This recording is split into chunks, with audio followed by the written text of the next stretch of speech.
wonderful people. In this video today, I wanted to talk a little bit about some of the issues within the autism community and the neurodivergent community as a whole, because I feel like these communities that are supposed to be safe spaces are now not safe spaces for everybody to be authentic, and that is a huge issue. The online autism advocacy community sadly has a habit of ignoring people with higher support needs and people who don't fit into a little box. What I mean by this is there's an element of toxic positivity. If you speak about the positives associated with being autistic, people are very happy. But if you speak about the struggles, people get uncomfortable and kind of try to ostracize you a bit more. I'll give an example that I've experienced myself. I'm quite open about my experience as an autistic person and a neurodivergent person as general. I also have Tourette's, OCD, PANS, possible ADHD. But when I posted a video of my stimming, I got some not so great comments, and unfortunately some of these comments were from people who are autistic themselves, and it's just an example of how, if you don't fit into a little box, or if you don't have the exact same experience as another autistic person, you're just not accepted. So basically, one of the comments I got was, I have autism, I definitely don't even have the slightest chance of doing this other than just small little movements like crossing/moving fingers, clicking shoes together, just acting a few stuff and fidgeting, not crazy, having seizures, spasms, or yelling and laughing and freaking out. I'm actually quite offended by this. And it's quite difficult when other autistic people say they're offended by the way your autism presents. My stimming is quite extreme. I almost always rock back and forth. And, sometimes I rock back and forth with such intensity that I do whack my head against things. And I flap my hands with such intensity that it's very, very noticeable. And when I'm not in my wheelchair and I'm in a shop, I do just run down the aisles without even realizing that I'm doing it. So, my stimming is very noticeable, and, that is just how it presents for me. It's how it's always presented, but unfortunately, some people in the autism community don't like that, even though I can't control the way my stimming presents. It's even more involuntary than my tics. At least with my tics, I have a warning before them, a premonitory urge, but with these intense stims, they happen without warning. So, and unfortunately, I've seen others who have experienced this even worse. I think almost a year ago now, there was somebody on TikTok who they're autistic. I believe they were watching Bluey or something similar, and they were stimming quite a lot in the sort of way that I stim. And unfortunately, they got some really, really vile comments from other autistic people saying, oh, how do you expect people to see us as intelligent or not childlike if you're posting this stuff? And it was just really horrible, because obviously that is just how their autism presents. That is them being authentic. And it's you can't be your authentic self in the autism community if you have more visible autistic traits, because people just don't accept you. And there's a lot of lateral ableism, autistic people being ableist towards other autistic people, which is very ironic, but sadly that is a thing. And another example that I faced myself, I've got them written down here, which is why I keep looking down here. Hey, woohoo, hi, I made another video talking about the difficulties that I was facing being autistic. I made that video when I was 19, and everything I said in that video was true and authentic to my experience, but it was difficult because someone commented, she'd take autism is hard on a whole new level, but 2 things on this list are right, and it's really difficult because 2 things might relate to them, but all of them did relate to me, and it's difficult because there were some autistic people who were just very invalidating and saying you do know not everything on this list is right, but it's for me it is. Every autistic person experiences it differently, so just because you don't experience the exact same thing doesn't mean that I'm lying about my experience. And it's just frustrating because people need to understand that not every autistic person is exactly the same. We don't all experience the same struggles, and if you have less struggles than me, then that's brilliant. I feel happy for you, but that doesn't mean that I should be ignored or invalidated or just made to feel like I shouldn't share this stuff. And another one was someone basically commented, all right, what's up with people blaming their life problems on their autism? And it's well, maybe because autism is a condition that does impact every area of someone's life, and it can make socializing hard, it can make keeping a job hard, it can make living independently hard, it can make pretty much everything hard, so of course it's going to cause some life problems. So it's really frustrating when there's this constant invalidation even from others within the autism community. And sadly, I'm not the only one who's experienced this. My friend was saying that because of their executive dysfunction, they have issues with like washing their hair or just hygiene in general. And unfortunately, when they sort of said this to other people in an autism group, they kind of were just bullying them and ridiculing them and saying that's not part of autism. And it's really frustrating, because if you talk about the struggles or anything that is stigmatized or that isn't like what some people call shiny autism, which is where you only share the positives and stuff, people don't want to listen to you. People just like, there are some people in the community who have so much ableism, but they don't see that they're ableist, but they don't want to be associated with the autistic people who maybe struggle with hygiene, or the autistic people who, like me, have very noticeable stims, because they look down on us and they don't want to be associated with us, so they just try and ostracize us and sideline us. And this has been a huge issue in the autism community for quite some time. And it isn't just in the autism community. I have seen like somewhat similar things in the Tourette's community, and I will give an example. Just give me 1 second to find. Okay, so this is one of the posts I made about it in regards to the Tourette's community. Basically, I was just talking about how I know someone in America who basically got kicked out of a Tourette's event for having a swearing tic. But like, swearing tics are just tics, you can't control them, and although only like 10 to 15% of us have swearing tics, we can't control them. And it's very ironic that you can be kicked out of a Tourette's event for having Tourette's. And I also know somebody who was kicked out of a Tourette's group for being told their tics are too severe and like too disruptive. But like, if we can't even be accepted within the Tourette's groups, how do we accept wider society to accept us? It needs to start within our own communities first. And as well as this, studies done on Tourette's management strategies also ignore people with more severe tics. A study done in the UK a few years ago, which was investigating how online behavioural therapy could help people with TS, turned away participants who had tics that were too severe. Yet the results of these studies are often used to gaslight people with severe tics who don't always respond as well to these therapies. Therefore, the results shouldn't be generalised. I've seen content creators with milder tics say that contextual tics don't exist, and that people with severe tics cannot be happy and laughing whilst ticking. Both of these statements are untrue and only serve to increase negative attitudes that those of us with severe tics receive. A lot of people in the Tourette's community will repeatedly reassure people that they don't have swearing tics, and will constantly talk about how it is such a rare symptom, as if they are trying to distance themselves from those of us who have swearing tics when they're just like any other tic. I've seen people in the Tourette's community get offended when rage attacks and other stigmatised symptoms are spoken about because they don't want to be associated with these. However, awareness of rages is vital, as they are involuntary just like tics, and they're not a reflection of the individual's personality. We need awareness of these attacks so that kids stop being punished, shamed, and emotionally abused by specialists due to a symptom that is out of their control, just like the tics. I've seen content creators with milder tics make fun of people with more severe tics because they automatically assume that we must be faking. But that's not the case. Some of us do just have very complex, extreme, and contextual tics. If we can't even accept others with the same condition as us, how on earth can we expect the general public to understand Tourette's? We need to do better, and we need to include people regardless of how their condition presents.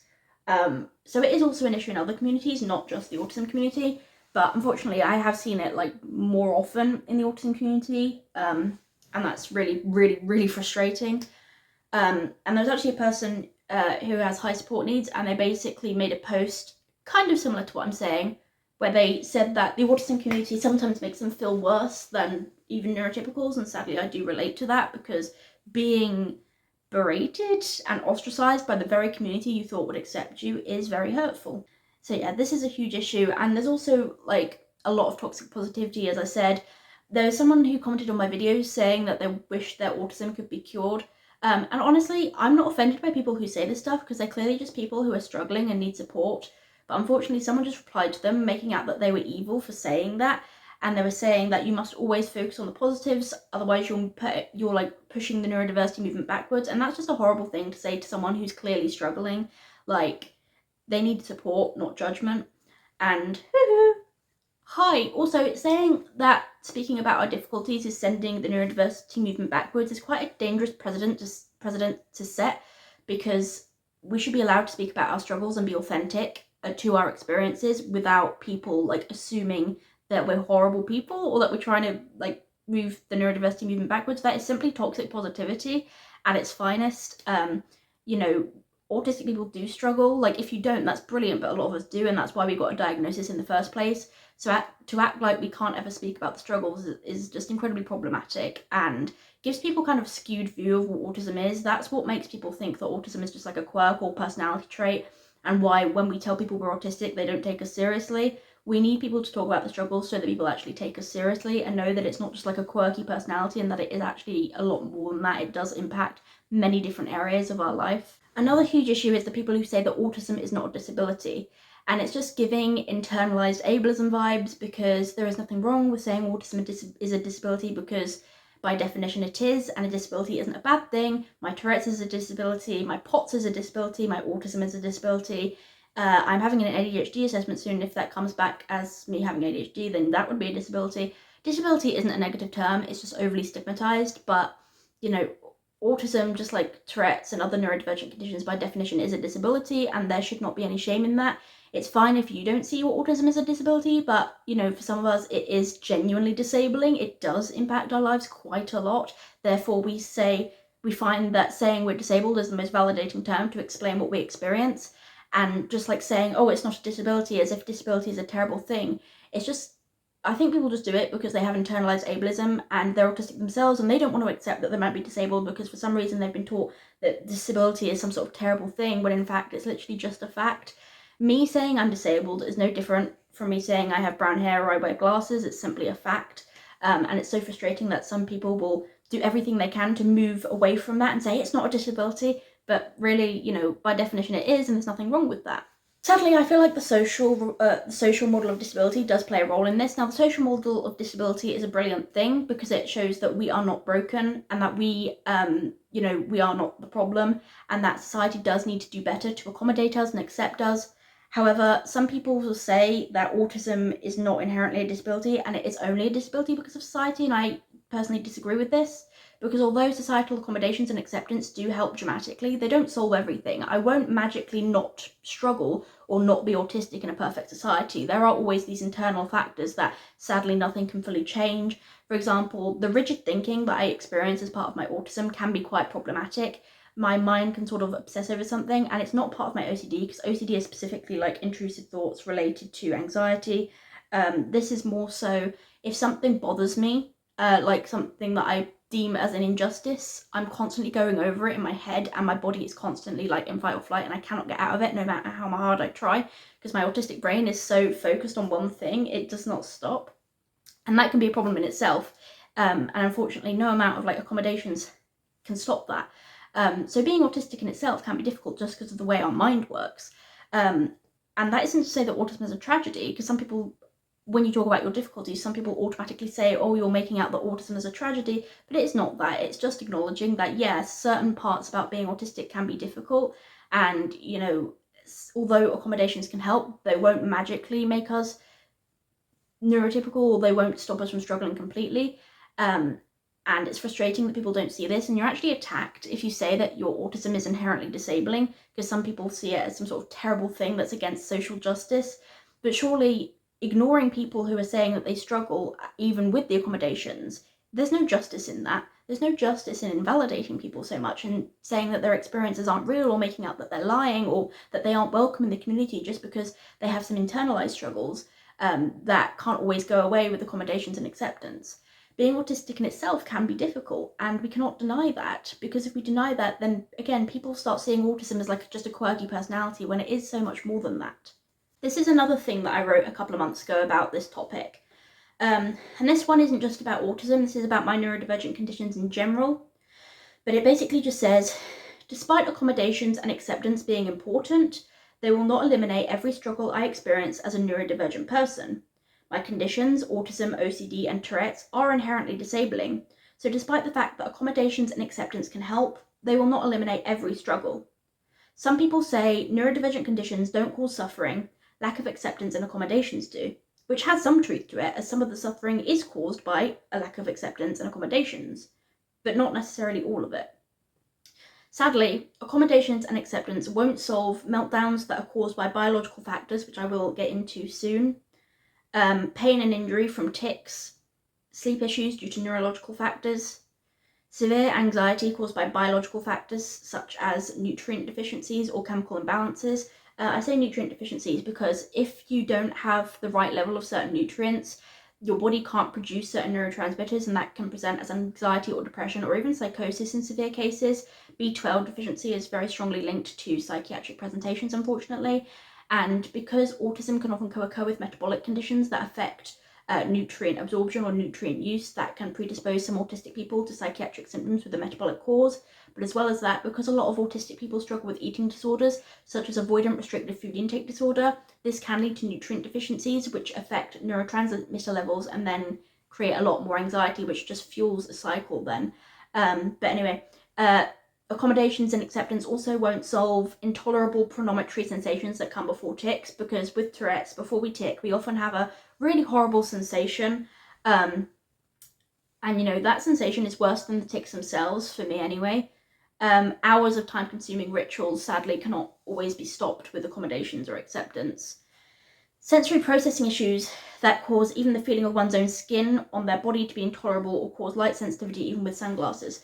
Because although some societal accommodations definitely help with sensory processing issues, like having dimmable lights or, letting people wear sunglasses or ear defenders or something, that does really, really, really help. There are some circumstances where even with loads of accommodations we can still struggle. For example, I have this thing that even when I'm wearing sunglasses and the lights are off, things can still be too bright, because even though the environment isn't bright at all, my brain is misfiring signals kind of saying that it's bright even though it's not. So my brain does just sometimes send the wrong signals, and I have to accept that because there's nothing I can really do about it. External accommodations don't address it. And as well as this, sometimes people can be experiencing a lot of discomfort just from the feeling of their own skin or their own sweat or something, and unfortunately external accommodations and acceptance can't really solve that sort of discomfort either. So there's a lot of things that are just naturally occurring that can't completely be remedied with accommodations. Again, that isn't to say that accommodations aren't necessary, because of course they are, but I'm trying to point out that I wouldn't be neurotypical even in a perfect society. Even with all of the support and acceptance I could ever need, I would still be disabled. But a lot of people seem to ignore this, and that's actually really invalidating and frustrating. Another thing is that self-injurious behaviour that is automatic and not triggered by environmental factors sadly cannot be solved with accommodations and acceptance. For example, even when I'm excited, I stim a lot, and that can cause me to bang my head against things, and you can't just stop me from being excited, and acceptance and accommodation sadly can't really solve that either. So that's why I say here sorry, I was kind of hiccuping. That's why I say here that sometimes medical interventions are needed, as accommodations or acceptance do overcome some barriers but not all of them. And to say that neurodivergent conditions cannot cause suffering is actually very invalidating to some people, because I have thankfully always been very highly supported, accepted and accommodated, but that doesn't mean that I don't struggle. So, and what I mean by medical interventions, I don't mean curing someone. I don't mean reducing traits just for the sake of it, to fit people into a neurotypical box, but I mean that people should be able to use things that help them, that address biological components without stigma. For example, risperidone is a medication that has been licensed to reduce irritability in autistic people. Some people are so against medication for autistic people, but for some of us it is actually necessary. I took risperidone as a child. It was actually done with the intention to reduce my tics and rage attacks caused by Tourette's. But because I didn't have a Tourette's diagnosis yet at that time, it had to be kind of prescribed under my autism diagnosis because it's licensed for autistic people. So risperidone did help. It reduced my sensory processing issues, which was incredibly helpful, because as I said, even though environmental accommodations can help, they couldn't address every sensory processing issue, so the medication really did help. The medication reduced the meltdowns and the rages, and it just made life so much easier, so there should be no stigma in that. I don't like the people who are against any medical intervention for neurodivergence, because sometimes it is necessary to keep us happy and safe. So, I feel like that's important to say, because the original social model of disability didn't ignore the fact that there were inherent physical factors that could cause problems. They just kind of pointed out that certain aspects in society could worsen that. But unfortunately, some people have taken this kind of one-sided idea that the social model of disability is only society, and they completely ignore that there are some innate issues as well. And that can be very frustrating. And it's also some people say that autism wouldn't be a disability if we weren't in a capitalist society, but there are people who are neurodivergent in like countries that aren't so capitalist, but they do still struggle. Like, I personally feel like a society that wasn't capitalist would be better, but again, it wouldn't solve all of the issues that I face. The meltdowns I had as a child had nothing to do with capitalism. I was just very sensitive to change and things. The sort of inability to be independent as a kid had nothing to do with capitalism. My high levels of anxiety as a kid had nothing to do with capitalism. My tics that injure me and sometimes make walking hard have nothing to do with capitalism. So I feel like that's watering it down quite a lot. A lot of neurodivergent people say this, like, in a capitalist society they wouldn't be disabled, which is great for them, but there's a lot of us, like, my traits have nothing to do with capitalism, many of them. It would be easier in some ways if society wasn't capitalist, but it wouldn't solve everything. So, you know, I'm already like signed off work due to my disabilities, but that doesn't mean that I don't struggle, because I have so many traits that are completely unrelated to capitalism, especially all the ones I experienced as a child. And I feel like saying that neurodivergent conditions wouldn't be disabling in a society without capitalism is just watering it down a tad, you know, because it just ignores literally every other factor. And sometimes with these conditions, although with these conditions, not just autism, but, you know, other neurodivergent conditions, even though accommodations can help, sometimes medical interventions are the like best method, the easiest method. And I'm going to give you an example with this. I basically just wrote, when I was 12, my parents had to dress me, carry me up the stairs, take me to public toilets as I couldn't always use the toilets at home, sleep in a room with me, brush my teeth for me, etc. And these are all examples of accommodations, but it didn't mean that I didn't suffer. The very fact that people had to do everything for me was a form of suffering, because a 12-year-old wants to be independent and free to just be themselves and not have to worry about all of this. So just because certain barriers can somewhat be dealt with using accommodations and acceptance doesn't mean that that's the best route if medical interventions could prevent someone from needing this many accommodations in the first place and could give them some independence. I was accepted and accommodated by my family, friends, and my school, but that didn't stop my suffering. My conditions can be inherently difficult to deal with, regardless of the amount of accommodations and acceptance. So although obviously accommodations and acceptance are needed, all those disabling issues I had as a kid, like I wasn't able to dress myself until I was 12, couldn't sleep in a room my own until I was 13, couldn't brush my teeth on my own. My mum had to brush my teeth for me even when I was like 12. You know, I was a very disabled kid. And you could say the fact that other people did things for me was an accommodation, because it was, but obviously it would have just been better if I didn't need all that support in the first place and I could just be an independent kid like everybody else. And thankfully, you know, I did get medical intervention eventually, and that did cause me to be able to dress myself again, and be able to brush my own teeth. So obviously, for some of us, medical intervention can actually be very helpful. So that's why I always advocate for like a middle ground between the medical and social model of disability, because they are both important. But yes, I know I'm not the only one who feels this way, because like there's this community on Reddit called Spicy Autism, and a lot of people were actually speaking about similar sorts of things, and it was the first time that I felt truly validated.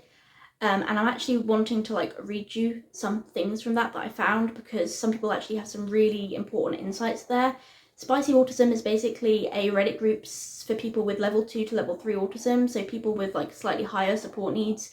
And I think this perspective is actually really important as well, because the mainstream autism advocacy community, that makes me feel like I cannot be there without being attacked. I cannot be my authentic self. It's mainly dominated by people with lower support needs. So I feel like sharing this perspective of people with higher support needs is incredibly important and helpful. So here's an example of a public post where somebody basically just said, I feel like there is so much wrong with the current neurodiversity movement in that there is a very specific type of autistic in mind. When I hear things like autism is not a disability or autism is just a different way of thinking, it makes me so nervous for the future of higher support needs autistics and having access to funding for our disability. Maybe autism doesn't feel like a disability to some, but trying to change everything about how we talk about autism by removing disorder from it or trying to get away from the medical model is only harming those that have high support needs. Low support needs autistics are the ones running the neurodiversity movement, which is fine, but make sure your movement is not negatively impacting high support needs autistics who autism is very disabling for. No amount of fixing ableism by society will overcome the internal struggles due to autism or my intense sensory processing issues or my meltdowns. Also, the rhetoric that there is about Also, the more rhetoric that there is about autism not being a disability, the less government and other people will take autism seriously as a disability and will possibly take away already lacking funding to autism support services. So please think before you spread these harmful ideologies. Now, sadly, I can't credit who said this because it says their account has actually been deleted. So I don't know who posted this, but I resonate with literally every word they've said. I find the mainstream autism advocacy movement very invalidating, and it is concerning when they say that autism isn't a disability, because then, as I said, people stop taking autism seriously, and that can also affect funding for services, as they say, and these services are absolutely vital for people with higher support needs. Another post from somebody on this group, they were saying, they posted on the main autism Reddit page, but they said that a lot of the responses that they got made them feel alone and invalid, and this is often the response that, this is how I feel often when I interact with a lot of the mainstream neurodiversity community, and it's quite difficult. They basically said that they recently posted an event on r/autism regarding my desire for a cure for autism and my ongoing problems caused by this disorder, and the responses made me realise how even in the autism community, we higher needs individuals are widely misunderstood and belittled. There were comments like, "You will learn to embrace it. Autism is never the sole cause of these issues, and people with higher support needs often have a comorbid low IQ." Let me just stop that there. Intellectual disability can co-occur with autism, but we can still struggle even if we don't have that. And I just think it's wrong to act like autism itself can't cause struggles, because the struggles are usually the reason we get diagnosed in the first place. And another thing is, you need to take time to work on yourself and not let autism control you, as if that was a choice. I was in a similar situation to you, but then I did blank and now I'm thriving. You just need to find your good doctor, like superpower, and then you'll excel in life. No, that's cringy. When people say, like, find your superpower, I find that very cringy and kind of condescending and patronising. But basically they were just saying then, there were some supportive comments, but ultimately it made me realise that even in our own community, people's opinions are so heavily skewed to people with level 1 ASD that our experiences are not taken seriously, and it makes me really sad. I think I'll just stick to the subreddit from now on. At least you guys are a lot more understanding and welcoming. It is so frustrating when you point out that your autism isn't inherently a disability and people are like, "Oh, one day you'll learn to embrace it." It gives exactly the same vibes as people saying you're not disabled, you're differently abled, because I am also like a wheelchair user and I'm disabled by my Tourette's and other things. It's so frustrating when they just ignore the fact that neurodivergent conditions in themselves can be disabling, and sometimes we can't stop it from controlling us. We can't, we can't just learn to embrace it, because sometimes it's simply a fact that it's difficult to live with, and that's valid. That's not necessarily a mindset that we need to overcome, because sometimes it is just how it is, and that way that we feel is valid.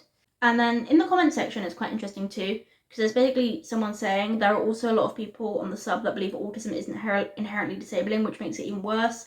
And then someone else says, "I don't really understand it. You can have low support needs and love who you are, but still be aware of how difficult things can get." This is the thing, like, if you talk about your difficulties, people assume that you hate yourself, and they're like, "Oh, you just need to learn to accept yourself."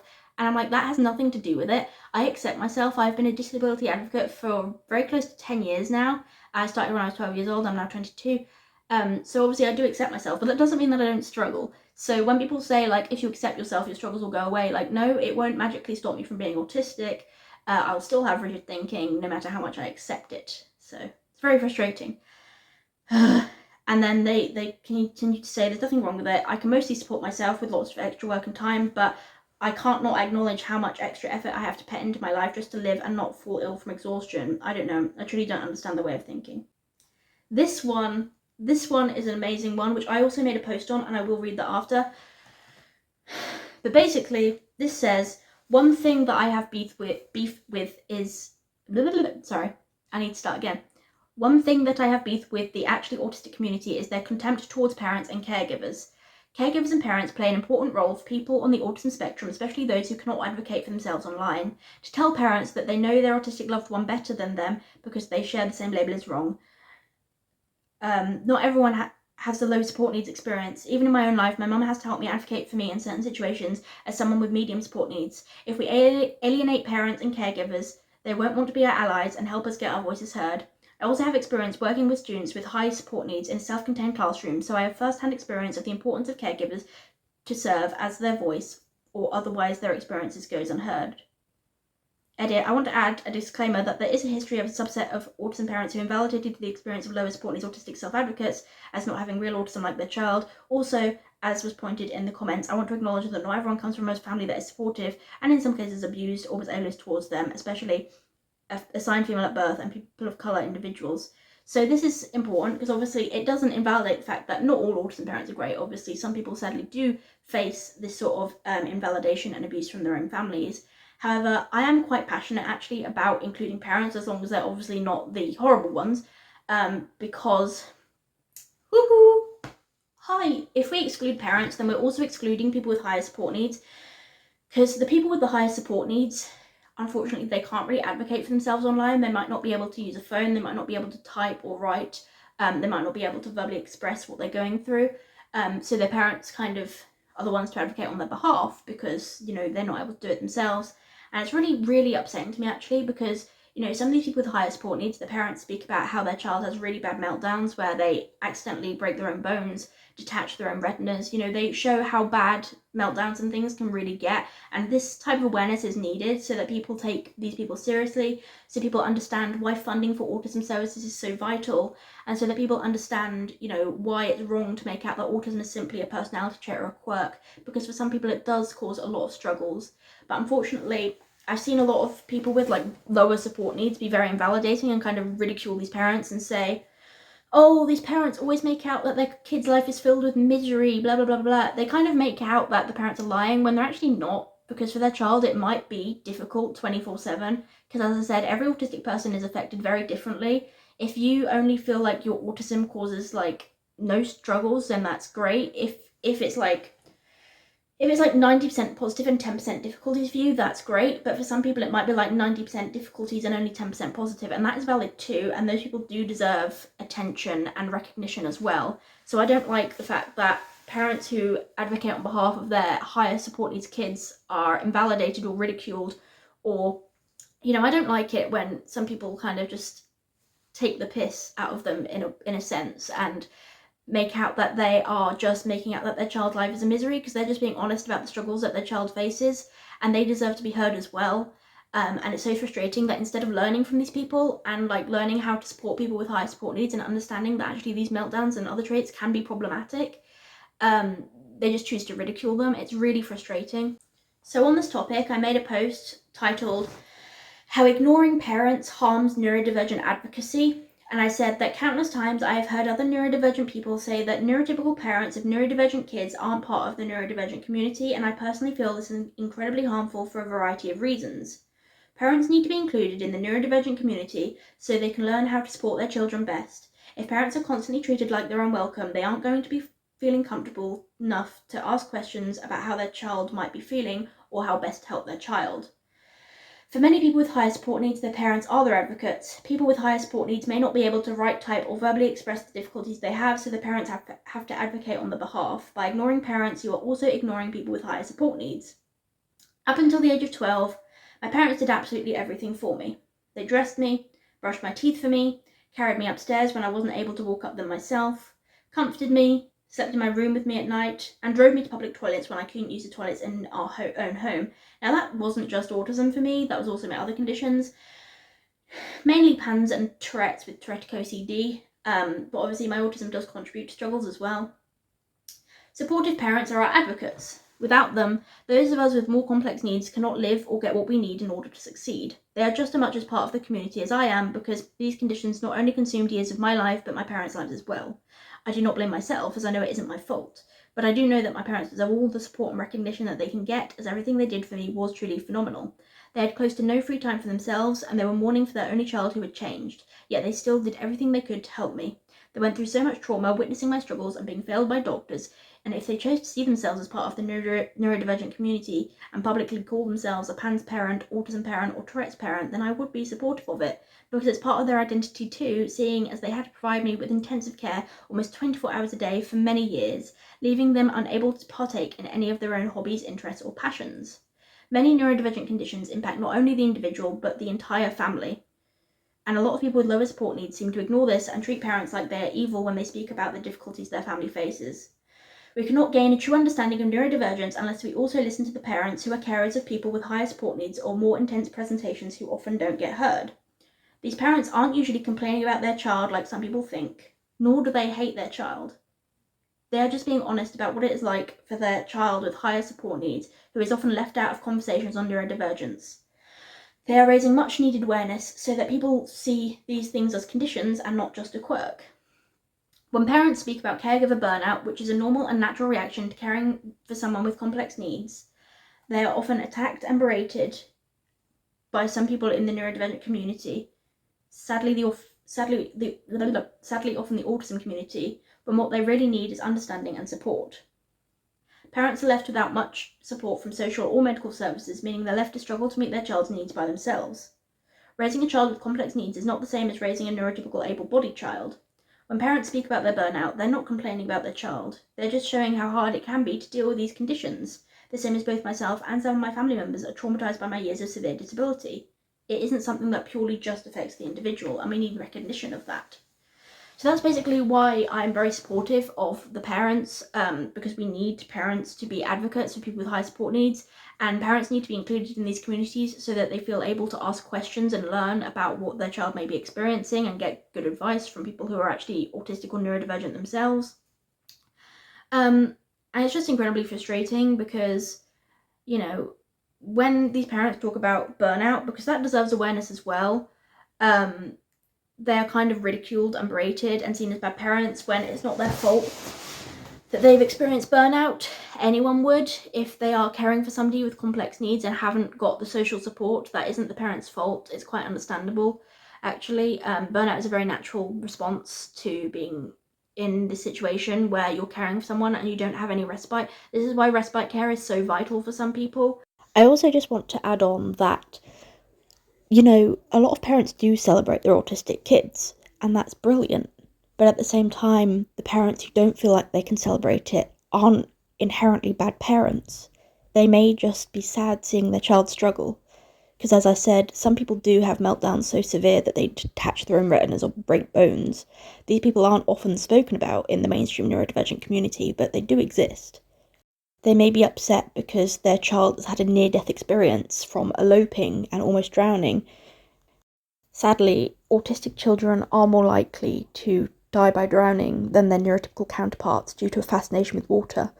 And of course, although accommodations can help, such as making sure all doors are locked, having a sort of person with them at all times, some things do just go wrong sometimes, and it is tragic.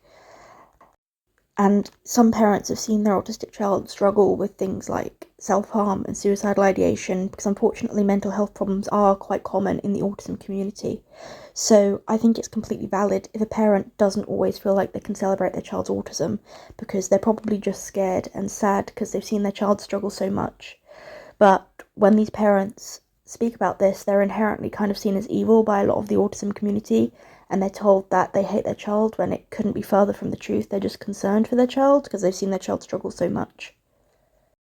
I personally don't think that the autistic people who haven't dealt with severe meltdowns that cause self-injurious behaviours or injury towards others, who can hold down a full-time job, who can live independently, I don't think they can really understand the experience of people with higher support needs, and therefore I don't think it's right for them to speak over the people with high support needs or their parents who are speaking on their behalf. I was 14 years old the first time I told my mum that I don't feel comfortable in the mainstream autism community, because at 14 I realised that it's not a place for people like me. It's not a place for people who have some complex experiences.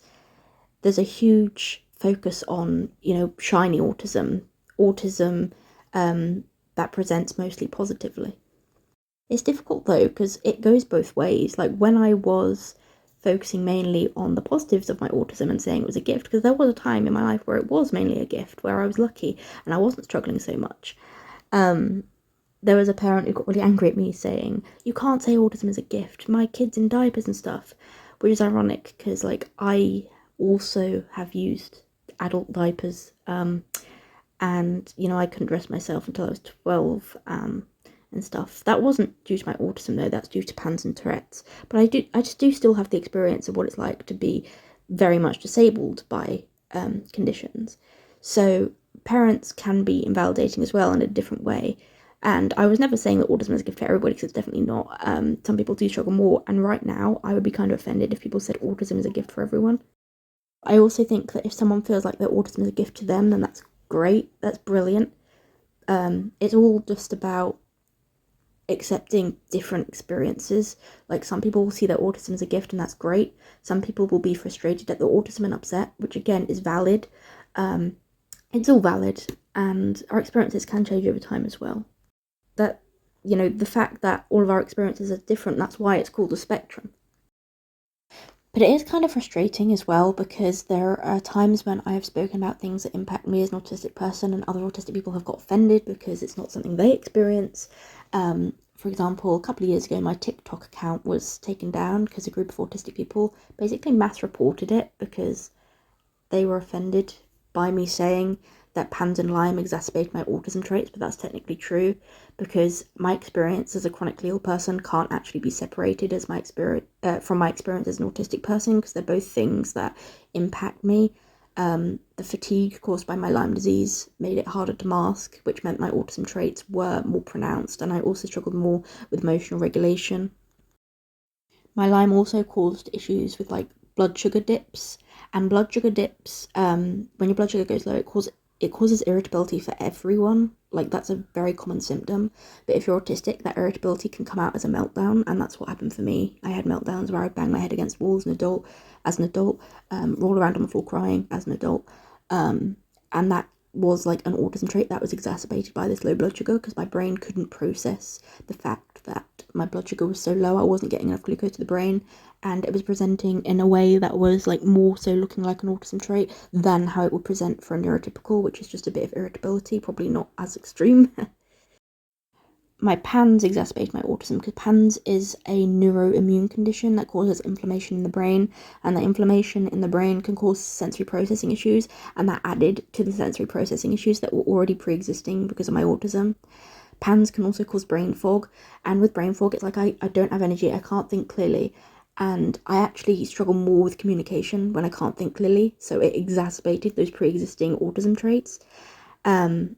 So, that's a big thing for me. My conditions have exacerbated pre-existing traits and added to them, but people get so offended when I say that, because they say, oh, you're making out that autism is a medical condition. I'm like, well, the thing is, these medical factors do impact me as an autistic person. They do exacerbate these autism traits, but my account basically got deleted for saying that, even though that is true to my experience. We need to listen to people with these complex cases rather than silence them. Not recognising that certain medical conditions can exacerbate pre-existing autism traits or come out as more autistic traits is a factor that causes medical neglect, which is very dangerous to autistic people.